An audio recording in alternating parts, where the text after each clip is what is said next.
الطعنة التي تم تصنيفها من أبشع الطعنات وأقبح عمليات الاغتيال في التاريخ، إنها لحظة اغتيال القيصر يوليوس.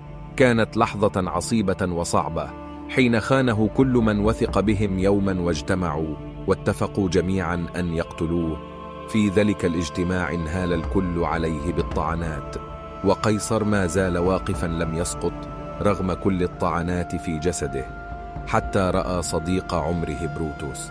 مشى نحو صديقه وهو متخبط بدمائه، وفي عينيه نظرة رجاء وارتياح، معتقدا أن صديق عمره جاء لينقذه. فقام بروتوس هو الأخر بطعنه. هنا قال قيصر جملته الشهيرة: حتى أنت يا بروتوس. وسقط القيصر ميتا. كانت طعنة بروتوس هي الطعنة القاتلة، بخلاف كل الطعنات الأخرى. لم يطعنه في جسده، وإن